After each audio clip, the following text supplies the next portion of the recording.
आपके घर में कोई रह रहा हो और आप उसे ढूंढ नहीं पा रहे हो तो आप क्या करोगे। इसी एक इंटरेस्टिंग कंसेप्ट के साथ आज की मूवी आती है। हेलो फ्रेंड्स, आज मैं आपको 2004 की द अनइनवाइटेड गेस्ट ये एक मिस्ट्री थ्रिलर मूवी एक्सप्लेन करने वाला हूँ। ये मूवी इतनी सही है कि आप अगर इस मूवी को देखने बैठे तो आप एक जगह से उठ नहीं पाओगे। इस मूवी के एंड में बहुत ही बड़ा ट्विस्ट है। तो चलिए डायरेक्टली शुरू करते हैं। मूवी स्टार्ट होती है और हमें एक बड़ा सा घर दिखता है। इस घर में फेलिक्स अकेला ही रहता है। अभी अभी इसका तलाक हुआ है और ये एक आर्किटेक्ट है। इस पूरे घर को उसने ही अभी अभी डिजाइन किया होता है। एक नए घर के प्लान पर वो काम कर रहा होता है, तभी उसे लगता है कि घर में कोई है। ये देखकर वो बहुत ही डर जाता है और जब ये देखने के लिए जाता है तो उसकी ये वाइफ ही होती है। उसके एक्स वाइफ के पास अभी भी घर की कीज है, इसलिए वो अंदर आ गई थी। इसकी वाइफ की बहुत सारी चीजें अभी भी घर पर है, तो ये लेने के लिए वो आती रहती है। फिलिस को अभी भी लगता है कि उसकी वाइफ उसके पास वापस आ जाए, पर ये होने नहीं वाला होता। फिलिस उसके वाइफ से उसके अपार्टमेंट के बारे में पूछता है। ये सिर्फ 300 स्क्वायर फुट की अपार्टमेंट होती है। इसका घर बहुत बड़ा होता है। उसकी वाइफ कहती है कि मेरा घर छोटा है, पर फिर भी वहाँ कपल रह सकते हैं। इसके जो बॉक्सेस होते हैं ये 2 महीनों से यही होते हैं। फिलिक्स उसे बोल रहा होता है कि एक बार में अब सब तुम ये लेकर जाओ। अब हमें दिखता है कि फिलिक्स अपने लिए खाना बनाता है, अच्छी सी वाइन पोर करता है, अच्छा से डिनर करता है। जब वो रात में खिड़की से देख रहा होता है तो उसे पता चलता है कि एक आदमी उसे देख रहा है। उसके घर के बाहर ही एक फ़ोन बूथ होता है। इस फ़ोन बूथ के पास वो आदमी खड़ा हुआ होता है। रात में जब फिलिक्स सोया हुआ होता है तो हमें दिखता है कि उसकी खिड़की से कोई उसे घर में देख रहा है। इसके बाद नेक्स्ट दिन आता है। फिलिक्स अपना रूटीन स्टार्ट करता है और अपने लिए ब्रेकफास्ट बनाता है। तभी नेबर का कुत्ता वहाँ आ जाता है। उसका जो ब्रेकफास्ट होता है वो ये खराब कर देता है। इस कुत्ते को बाहर निकालता है तो उसकी ओनर आ जाती है। ये कुत्ते की ओनर फिलिक्स को बहुत डांटती है। वो कहती है कि ऐसा कैसे तुम कर सकते हो। कहती है मेरे डॉग को तुम हाथ नहीं लगा सकते। ये उस पर बहुत ही चिढ़ गई होती है। फिलिक्स भी कहता है कि ये मेरा घर है, मैं कुछ भी कर सकता हूँ, तुम्हारा डॉग यहाँ कैसे आ सकता है। उसके डॉग को वो कंट्रोल करने के लिए बोलता है। ये नेबर फिर वहाँ जाते जाते उसे बहुत सारी गालियाँ देकर जाती है। फिलिप्स की वाइफ की एक अच्छा सा पोर्ट्रेट उसने बनाया हुआ होता है। उसकी वाइफ ये मांग रही थी पर उसे देना नहीं है। इसकी वाइफ को ये बहुत ही पसंद है, पर फिलिप्स को भी इसे देखना अच्छा लगता है। इस पोर्ट्रेट को उसने अपने बेड के नीचे छुपा कर रखा होता है। नेक्स्ट सीन में हमें दिखता है कि दोपहर में फिलिप्स की वाइफ आती है। वो बड़ी सी ट्रक ही लेकर आती है।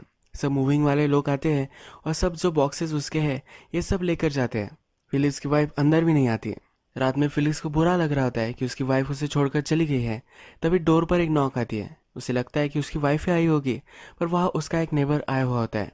पिछली रात उसने जिस आदमी को बाहर देखा था ये वही आदमी है। इस आदमी का नाम ब्रूनो होता है और ये इसका ही नेबर होता है। फिर ब्रूनो फिलिक्स से कहता है कि क्या तुम्हारे घर से मैं कॉल कर सकता हूँ। फिलिक्स बोलता है कि बाहर तो एक पे फोन है, वहां से तुम क्यों नहीं कर सकते। ब्रूनो कहता है कि बाहर का पे फोन खराब है। ब्रूनो जब अंदर आता है तो घर की बहुत तारीफ करता है। फिलिक्स को भी अच्छा लगता है। ब्रूनो को एक कॉल लगाना होता है, पर वो प्राइवेट करना होता है, इसीलिए फिलिक्स को वहां से जाने के लिए बोलता है।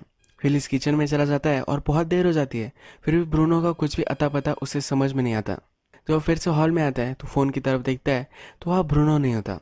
वो पूरे घर में उसे ढूंढता है तो उसे कहीं भी नहीं मिलता। उसे लगता है कि वो चला गया है। फिलिक्स को ये बहुत ही सस्पिशियस लगा हुआ होता है। वो बाहर आता है और पे फोन चेक करता है। या अभी भी काम कर रहा होता है। फिलिक्स का जो रात में वो काम करता है वो स्टार्ट हो जाता है। वो अपने लिए डिनर कुक करता है और सो जाता है। रात में जब वो बेड में होता है तो उसे अपने घर में से कुछ आवाज़ें आती है। ये एक वेट उठाता है, अगर कोई होगा तो इससे उसे मार सकता है। उसे लगता है कि आवाज़ें जो है ये बेसमेंट से आ रही है। बेसमेंट जाकर चेक करता है तो वहाँ कोई भी नहीं होता। अचानक से इसके बेसमेंट का डोर लॉक हो जाता है। ये जल्दी से ऊपर जाता है और बहुत सारा ट्राई करने के बाद ये डोर खोलता है। ये फिर डर गया होता है। उसे अभी भी घर में से आवाज़ आ रही होती है। ये फिर जल्दी से अपनी कार में बैठता है और वहाँ से निकल जाता है। सुबह हो जाती है पर फिर भी वो बाहर ही रहता है। एक रेस्टोरेंट में आता है और वहीं पर वो सब ब्रेकफास्ट वगैरह करता है। अभी भी उसे घर नहीं जाना था तो उसकी वाइफ के पास वो आ जाता है। जब वो उसकी वाइफ का घर देखता है तो बहुत ही छोटा होता है। इसकी वाइफ को ये पसंद नहीं आता, पर सब पॉजिटिव चीज़ें इसके बारे में वो कह रहा होता है। फिलिक्स की वाइफ के अपार्टमेंट पर ये दोनों मिलकर हंसते हैं। फिलिक्स इसके पास बैठा हुआ होता है तो उसे कहता है कि क्या अभी भी कुछ भी नहीं हो सकता। इसकी वाइफ उसे बोलती है कि अब कुछ भी नहीं हो सकता। फिलिक्स फ्रस्ट्रेटेड हो जाता है। वो कहता है कि क्या कोई और तुम्हारी लाइफ में है। उसकी वाइफ इस पर कुछ भी बोल नहीं रही होती है तो फिलिक्स गुस्से से जा रहा होता है। इसकी वाइफ उसे बोलती है कि मेरे लाइफ में कोई भी नहीं है। इसके बाद फिलिक्स फिर अपने घर आ जाता है। घर आने के बाद वो शावर वगैरह लेता है और जब अपना टॉवेल देखता है तो अजीब सी स्मेल उसमें से आती है। उसे लगता है कि यहाँ ऑलरेडी कोई था जिसने शावर यहाँ किया है। उसके बेड में वो देखता है तो उसका बेड थोड़ा सा गीला होता है। इसके सिंक में भी उसे किसी ने शेव किया है, इसके बाल उसे दिखते हैं। ये घर में जो आवाज़ें आती है इसे वो चेक करता रहता है। जिस रूम में वो काम करता है वहाँ उसे कोई खड़ा है, ऐसी शैडो उसे दिखती है। ये देखने के बाद वो डर जाता है और कुछ भी आवाज़ न करते हुए नीचे आ जाता है। नीचे आने के बाद वो पुलिस को कॉल कर देता है। थोड़ी देर बाद जब पुलिस आती है तो पूरा घर छानती है। पुलिस को कोई भी यहाँ मिला नहीं होता। अब पुलिस उससे पूछती है कि एग्जैक्टली तुमने उसे कहाँ देखा था। फिलिक्स जब फिर से उसके रूम में जाता है जहाँ पर वो काम करता है, जहाँ उसने शैडो दिखी थी, तब उसे पता चलता है कि ये कोट था। ये कोट की शैडो ग्लासेस पर पड़ रही थी और उसे लगा था कि यहाँ कोई आदमी है। फिलिप्स फिर एक स्टोरी मेकअप कर देता है कि उसे टेबल के नीचे एक आदमी दिखा था। पुलिस जाने के बाद फिर से फिलिप्स को आवाज़ें आने लग जाती है। अब ये बहुत ही डिस्टर्ब हो जाता है और ये सहन नहीं कर पा रहा। इसकी वाइफ को फिर ये कॉल लगाता है। इसकी वाइफ ने उसे बोला होता है कि इनका डिवोर्स हो चुका है, फिर वे एक दूसरे के फ्रेंड्स हो रह सकते हैं। इसकी वाइफ आकर उससे क्वेश्चन पूछती है कि क्यों तुमने मुझे यहाँ बुलवाया है। ये इसका कुछ भी सुन नहीं रहा होता, ये अपने ही थॉट्स में होता है। इसकी वाइफ फिर इसकी चिढ़ जाती है, इससे बात नहीं कर रहा तो वो जाने लग जाती है। फेलिक्स खड़ा हो जाता है और उसे कहता है कि प्लीज़ मत जाओ, और तभी उसे फिर से आवाज़ आती है। अपने हाथ में जो ग्लास होता है वो नीचे वो गिरा देता है, खुद भी बैठ जाता है। उसके आँख से आंसू आने लग जाते हैं। फिलिप अपनी वाइफ से बोलता है, क्या तुम्हें कोई आवाज़ें सुनाई नहीं दे रही। इसकी वाइफ को भी और एक आवाज़ सुनाई देती है, तो वो कहती है कि मैं जाकर देख आती हूँ। फिलिक्स को भी वो लेकर जाती है। जब वो ऊपर आते हैं तो फिलिक्स ने उसके जो विंडोज़ थे उसे ओपन रखा था। इसकी वाइफ जब ये देखती है तो ये उस पर बहुत ही हंसने लग जाती है। ये उसका बहुत ही मजाक उड़ाती है। फिलिक्स की वाइफ हंसते हंसते रोने लग जाती है। ये भी फिलिक्स से दूर नहीं रह सकती। फिलिक्स फिर उसे हक करता है और ये दोनों इंटीमेट हो जाते हैं। रात में जो आदमी उसके घर आया था इसके बारे में उसकी वाइफ को वो कहता है। इसकी वाइफ उसे पूछती है कि वो कैसा देखता था। फिलिक्स उठ जाता है और उस आदमी का स्केच बनाता है। रात में फिलिक्स अपनी वाइफ को कहता है कि सेंस नहीं है इस बात में, कोई कैसे एक ही घर में बिना आवाज़ करे हुए रह सकता है। कभी ना कभी तो उन्हें बाहर आना ही पड़ेगा। घर का ओनर बाहर जाता है तो इस घर में वो रह सकता है, पर अगर घर का ओनर वापस आ जाए तो फिर से वो छुप नहीं सकता। एक ना एक दिन वो अपने आप को तो दिखाई देगा। यह समवॉट फिलोसॉफिकल स्टेटमेंट यहाँ दिया जाता है। अगर घर में दो लोग हैं और एक दूसरे के साथ वो खुश नहीं है तो ये जो टेंशन है ये कभी ना कभी बाहर आएगी ही। इस टेंशन को आप छुपा नहीं सकते। इस सीन रिप्रेजेंट करता है रात में जब फिलिस की वाइफ सोई हुई होती है तो इसने अपनी वाइफ का जो फोटो था ये बेड के नीचे ही रखा था। ये पेंटिंग वो उठाता है और ऊपर रख देता है। इसके बाद फिलिस सोया हुआ में दिखता है और उसकी वाइफ वहाँ से उठकर चली जाती है। जब ये किचन में आती है तब किसी से बात कर रही होती है। ये कह रही होती है कि कितने टाइम तक हम इसे छुपा कर रखेंगे, तुम यहाँ हमेशा के लिए नहीं रह सकते। फिलिक्स फिर वहाँ आ जाता है। उसे पूछता है कि तुम किससे बात कर रही थी। उसकी वाइफ बोलती है कि मैं किसी से भी बात नहीं कर रही थी। फिलिक्स इस बात को छोड़ने के लिए रेडी नहीं होता। वो बहुत ही चिढ़ गया होता है, वो डरा हुआ होता है। इसी वजह से उसके हाथ में नाइफ होती है। इसकी वाइफ वो कुछ बोल रही थी ये डिनाई करती है। ये दोनों एक दूसरे के पास होते हैं और ये फाइट कर रहे होते हैं। फिलिक्स उसकी वाइफ का हाथ पकड़ लेता है तो उसे वो दूर फेंकने के लिए हाथ ऐसे करती है, तभी उसके हाथ में एक कट आ जाता है। फिलिक्स के हाथ में जो नाइफ होती है इसे एक कट आया हुआ होता है। इसकी वाइफ जब जा रही होती है तो फिलिक्स उसे कहता है कि तुम डरी हो, मुझे मालूम है, तो मैं भी डरा हुआ ही हूँ। मैं कभी भी तुम्हें हर्ट नहीं कर सकता, प्लीज़ ये तुम्हारे अपने दिमाग में रखो। तुम मुझसे अब डरे ही हो इसलिए मैं यही रुकूंगा, तुमसे मैं अब डिस्टेंस मेंटेन करूंगा। फिलिक्स की वाइफ जाने के बाद भी उसे आवाज़ें आती ही रहती है तो घर से बाहर निकल जाता है और अपनी कार में ही सोता है। सुबह होने पर अपने ही घर में वो डर डर के जीता है। जल्दी से वो वहाँ से ब्रेकफास्ट निकालता है और ज़रा डोर के पास ही वो खाने लग जाता है। अब हम देखते हैं कि नेबर का जो डॉग था ये वहाँ आ चुका है। फिलिक्स को आइडिया आती है तो उस नेबर के डॉग को लीश लगाता है। उसे वो घर में अगर कोई होगा तो उसे ढूंढने के लिए कहता है। ये डॉग फिर स्टेज से ऊपर आ जाता है। फिलिक्स भी उसके पीछे पीछे ही आया हुआ होता है तो तभी उसकी नेबर आ जाती है। नेबर जब देखती है कि फिलिक्स ने उस पर लीश लगाई है तो ये लीश वो फिलिक्स से ले लेती है। इस डॉग के पीछे पीछे नेबर भी ऊपर आ जाती है। जब ये नेबर ऊपर जाती है तो अचानक से स्टेयरकेस से गिर जाती है। गिरकर ये ही मर जाती है। जो डॉग था इसे भी लीश लगाई गई थी, इस लीश से यह भी मर जाता है। मरते हुए नेबर से फिलिक्स पूछ रहा होता है कि क्या तुम्हें किसी ने धक्का दिया है। उसे अभी भी लग रहा होता है कि ऊपर कोई ना कोई तो है। इसके बाद हमें दिखता है कि फिलिक्स पुलिस को कॉल करता है। ये पुलिस स्टेशन में है। जिस तरह से इंसिडेंट हुआ था ये पुलिस को फिलिक्स ने बताया हुआ है। पुलिस कहते हैं कि तुम्हारी जो स्टोरी है ये चेकआउट करती है, यानी कोई इनोसेंट है, उसने कुछ भी नहीं किया है। पुलिस अब उसे वहाँ से जाने के लिए कहती है। फिलिक्स को घर जाना नहीं होता। वो कहता है कि मैंने अगर पहले कॉल किया होता तो जिंदा होती। पुलिस ऑफिसर कहता है कि तुम डर गए थे, तुम वैसे भी जल्दी कॉल नहीं कर सकते थे। फिलिक्स को लगता है कि उसे जेल में बंद कर देना चाहिए। ये पुलिस ऑफिसर से ये वियर्ड डिमांड करता है। पुलिस ऑफिसर उसे घर जाने के लिए कहता है। पुलिस ऑफिसर जब इससे बात कर रहा होता है तब उसके पास एक एविडेंस की बैग होती है, जो अपने लॉकर में रखता है। फिलिक्स जब ये देखता है तो एक गन वो चोरी कर लेता है। फिलिक्स जब घर के बाहर आता है तो पेफोन से अपने घर में कॉल लगाता है। वो देख रहा होता है कि क्या घर में कोई है। वो कंफर्म करना चाहता है कि घर में कोई है। ये कॉल कोई उठा लेता है तभी फिलिक्स इसे बंद कर देता है। इसे अब पता चल जाता है कि उसके घर में कोई 100% है। ये घर में जाता है और उसे आवाज़ें ऊपर से आ रही होती है। इसके हाथ में गन होती है। ऊपर जाता है और उसके स्टोरेज रूम में कोई है ऐसे उसे लगता है। ये बहुत सारी गोलियां उस पर चला देता है।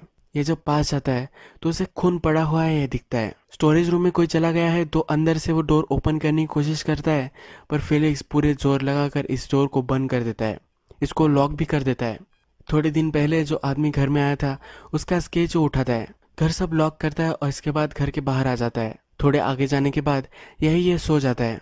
उसके नेबर का जो स्केच होता है इसने बाहर फेंक दिया होता है। कुछ बच्चे यहाँ से जा रहे होते हैं। इस स्केच को वो देखते हैं। ये एक दूसरे से बात कर रहे होते हैं। एक बच्चे ने इस स्केच को पहचान लिया होता है। ये कहता है कि यही इस नेबरहुड में एक आदमी रहता है, इसका स्केच है। उसका फ्रेंड इस पर बिलीव नहीं कर रहा होता। फिलिप जब नींद से उठता है तो ये सब बातें वो सुन लेता है। जब इसमें बहुत ही ज़्यादा इंटरेस्टेड हो जाता है। ये बच्चे फिर उस आदमी का इसे पता दे देते हैं। इसके बाद हम देखते हैं कि उस आदमी के घर में फिलिक्स घुस जाता है। इस घर में आने के बाद पूरे घर में वो घूमता है। थोड़ी देर में उसे डोर ओपन होने की आवाज़ आती है और वो घर में छुप जाता है। यहाँ पर एक पैरालाइज लेडी होती है, उसके साथ एक आदमी होता है। ये जो हाउस है इसके नेबर में ही है। इसका नाम क्लॉडिया होता है। क्लॉडिया और उसका फ्रेंड बात कर रहे होते हैं तब हमें पता चलता है क्लॉडिया का हस्बैंड 2-3 दिन से गायब है। ये बहुत ही परेशान है। इसे अभी भी लग रहा था कि इसका हस्बैंड घर वापस आ चुका होगा। यहाँ पर कोई भी नहीं होता। क्लॉडिया अभी अभी पैरालाइज्ड हुई है तो उसे लगता है कि पैरालाइज्ड है, इसी वजह से उसका हस्बैंड उसे छोड़कर चला गया है। ये यहाँ रोने लग जाती है। उसका फ्रेंड उसे सहारा देता है। उसका फ्रेंड उसे बोलता है कि तुम्हारा हस्बैंड वापस आ जाएगा। वो मेरा भी फ्रेंड था, वो ऐसे किसी को भी छोड़कर नहीं जा सकता। फिलिक्स यही छुपा हुआ होता है। बहुत रात हो जाती है तो फिलिक्स यही सोफे पर सो जाता है। सुबह क्लॉडिया अपने व्हीलचेयर से जब नीचे आती है तो फिलिक्स से देख लेता है। वो घर में ही छुप जाता है। उसके घर में कोई मर चुका है। ये अब सोच कर फिर से अपने घर में नहीं जाना चाहता। इस घर में वो छुपता रहता है। क्लॉडिया जब नीचे जाती है तो उसके रूम में वो बात वगैरह लेता है। क्लॉडिया रात में टीवी देखती है तो यही टीवी वो देखता है। उसका जो सब रूटीन होता है उसके साथ करता है। रात में सोने के लिए क्लॉडिया उसके रूम में जाती है। क्लॉडिया के नीचे आने के लिए जो लिफ्ट होती है उस पर हाथ फिलिक्स का पड़ जाता है। इससे वो नीचे चली जाती है। क्लॉडिया को लगता है कि घर में कोई है और वो बहुत ही डर जाती है। अपने बेडरूम में आकर अपने फ्रेंड को कॉल कर देती है। फिलिक्स भी क्लॉडिया की नज़रों से छुपकर क्लॉडिया की बेड के नीचे ही छुप जाता है। थोड़ी देर बाद क्लॉडिया का फ्रेंड वहाँ आता है। उसे वो सहारा देता है। उसने पुलिस को भी बुलवाया होता है। ये पुलिस पूरे घर को छानते हैं पर उसे कोई भी नहीं मिलता। क्लॉडिया अपने बेडरूम में ही थी तो बेडरूम नहीं छानते। क्लॉडिया का फ्रेंड उसे कहता है कि क्या तुम्हें लगता है कि मार्टिन वहाँ होगा। ये कहती कि वो नहीं हो सकता। पिछले कुछ दिनों से वो अपने बेसमेंट में ही रहता है। मुझे ऐसा लगता था कि वहाँ वो कुछ डिग कर रहा था। मेरी ही ग्रेव वो डिग कर रहा था, ऐसा मुझे लगता था। क्लॉडियो को बहुत ही सिली लगता है और उसका फ्रेंड और वो इस पर हंसने लग जाते हैं। इसके बाद उसका फ्रेंड उसे चीयर अप करने के लिए कहता है कि कल तुम्हारा बर्थडे है, हम तुम्हारे लिए कुछ सेलिब्रेशन करते हैं। क्लॉडिया का फ्रेंड उससे कहता है कि तुम्हारे बर्थडे के लिए तुम्हें क्या चाहिए। क्लॉडिया कहती है मुझे इन सब से दूर जाना है। उसका फ्रेंड इसके लिए एग्री नहीं करता। वो कहता है कि अच्छे से रेस्टोरेंट में हम जाएंगे। क्लॉडिया का फ्रेंड और क्लॉडिया इन दोनों में नज़दीकियाँ अब बढ़ने लग गई होती है। क्लॉडिया जब अपने रूम में आती है तो अपने आप को प्लीज़ करने लग जाती है। नेक्स्ट दिन जब आता है तो क्लॉडिया को लगता है कि फिर से नीचे कोई है। वो जब देखने के लिए जाती है तो उसके फ्रेंड ने उसके लिए सरप्राइज पार्टी प्लान की होती है। उसके सब फ्रेंड्स वहाँ होते हैं। क्लॉडिया का फ्रेंड जब ऊपर आता है तो उसे फिलिक्स दिख जाता है। उसे लगता है कि पार्टी में इसे इनवाइट किया गया होगा। वो फिलिक्स को डांटता है और कहता है कि मैंने सब लोगों को नीचे ही रहने के लिए बोला था, तुम यहाँ क्या कर रहे हो। फिलिक्स उसे अपोलोजाइज करता है और नीचे आ जाता है। उसे वहाँ क्लॉडिया दिखती है तो क्लॉडिया से बात करने लग जाता है। वो क्लॉडिया से कहता है कि मैंने तुम्हारे लिए कुछ भी गिफ्ट नहीं लाया है, ऐसा फिर से कभी नहीं होगा। वो क्लॉडिया से फ्लर्ट करने लग जाता है और कहता है कि हम दोनों एक दूसरे के लिए परफेक्ट हैं। हम तुम्हारे बर्थडे के लिए कहीं नई कंट्री में कहीं अलग जगह पर जा सकते हैं। क्लॉडिया क्राइम से रिलेटेड टीवी शोज देखती है तो ये कहता है कि हम दोनों एक साथ देख सकते हैं। उसे जो बुक्स पसंद आती है ये भी वो कहता है। क्लॉडिया उससे पूछती है कि तुम कौन हो। उसे बहुत ही अजीब लगता है। तभी क्लॉडिया का फ्रेंड यहाँ आ जाता है। ये सबसे कह रहा होता है कि आज बहुत ही देर हो चुकी है। सब घर से अब जा रहे होते हैं। ये फिलिक्स को भी निकलने के लिए कहता है। फिलिक्स प्रिटेंड करता है कि वो वहाँ से चला गया है। वो सिर्फ डोर बंद करता है और वही छिप जाता है। क्लॉडिया और उसका फ्रेंड ये दोनों फिर ऊपर जाते हैं। क्लॉडिया उसे फ्लर्ट कर रही होती है, तो इसके बाद ये दोनों इंटीमेट होने वाले होते हैं। फिलिक्स घर में वॉक कर रहा होता है, तभी उससे एक पॉट नीचे गिर जाता है। क्लॉडिया और उसका फ्रेंड अब नीचे आने वाले हैं तो बहुत ही डर गया होता है। जिस पॉट को उसने तोड़ा हुआ होता है उसमें बेसमेंट की चाबी होती है। इस चाबी से बेसमेंट को खोल लेता है और अंदर आ जाता है। क्लॉडिया और उसके फ्रेंड को आवाज़ आती है कि बेसमेंट में छुप गया है। क्लॉडिया अपने फ्रेंड को कह रही होती कि प्लीज़ बेसमेंट में मत जाओ, उसका पति हो सकता है। ये उसे कहती है कि कुछ दिनों पहले मेरा पति बेसमेंट में था, तभी बाहर से मैंने उसे लॉक कर दिया था। 2-2 घंटे में उसे कुछ खाना पीना चाहिए होता है, वरना वो मर सकता है। इसके बाद उसकी कभी भी मुझे आवाज़ नहीं आई। इसका मतलब है क्लॉडिया ने अपने हस्बैंड को मार दिया है। क्लॉडिया के हस्बैंड की बॉडी उसके फ्रेंड को मिल सकती है, तो इसलिए वो कह रही होती है ये जो सब है ये परफेक्ट है, तुम्हें नीचे जाने की कोई भी ज़रूरत नहीं है। इसका फ्रेंड नहीं मानता, कहता है कि वह और कोई भी हो सकता है। अंदर आने के बाद यहाँ फिलिस उसे मिल जाता है। ये दोनों एक दूसरे से फाइट करने लग जाते हैं। ये दोनों एक दूसरे को बहुत इंजोर कर देते हैं। इस बेसमेंट का जो प्लान होता है ये फिलिस को यहाँ दिखता है। इस बेसमेंट में एक अंडरग्राउंड टनल होता है। इस टनल से वो बाहर निकल जाएगा, इसलिए टनल में घुस रहा होता है। तभी क्लॉडिया का फ्रेंड एक चाकू लेता है और फिलिक्स को इंजोर कर देता है। फिलिक्स और क्लॉडिया के फ्रेंड की जब फाइट हो रही थी, तब जो बेसमेंट की स्टेयर्स थी, इन दोनों ने इन स्टेयरकेस को खोखला कर दिया था। इसके ऊपर ही क्लॉडिया थी। ये स्टेयरकेस टूट जाती है और क्लॉडिया उसके फ्रेंड पर ही पड़ जाती है। ये दोनों यही मर जाते हैं। फिलिक्स टनल में होता है तो आगे चलने लग जाता है। आगे चलते चलते क्लॉडिया का हस्बैंड उसे मिल जाता है। जो आदमी उसके घर पर आया था ये वही उसे दिख जाता है। ये वही मरकर पड़ा हुआ होता है।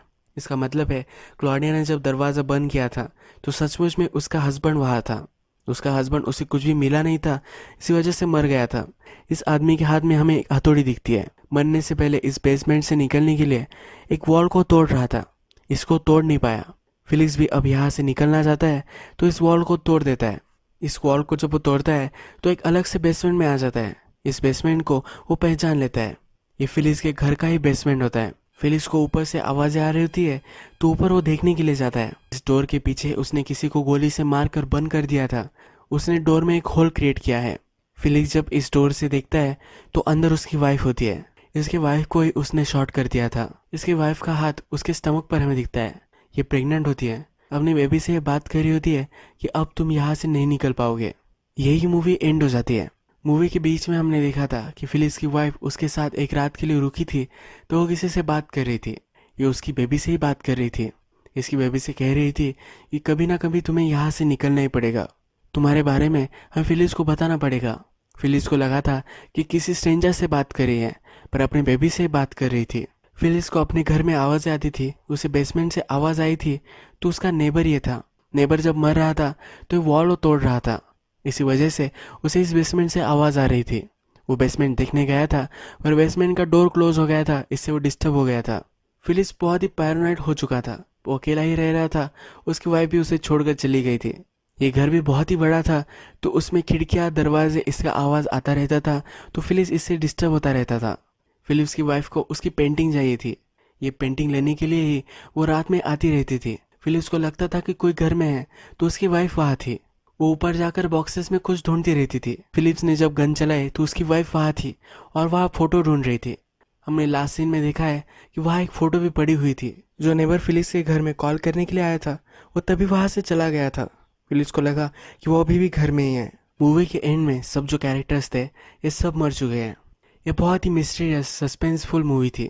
पूरी मूवी में आप एक जगह से उठ भी नहीं सकते। अगर आपको ये वीडियो अच्छा लगा होगा तो प्लीज़ इस वीडियो को लाइक कर दीजिएगा। मैं बहुत सारी ऐसी मूवीज़ लेकर आता रहता हूँ, तो प्लीज़ इस चैनल को सब्सक्राइब कर दीजिए। हम फिर से मिलेंगे एक नई मूवी के साथ। तब तक के लिए थैंक यू और आप अपने आप का ख्याल रखिए।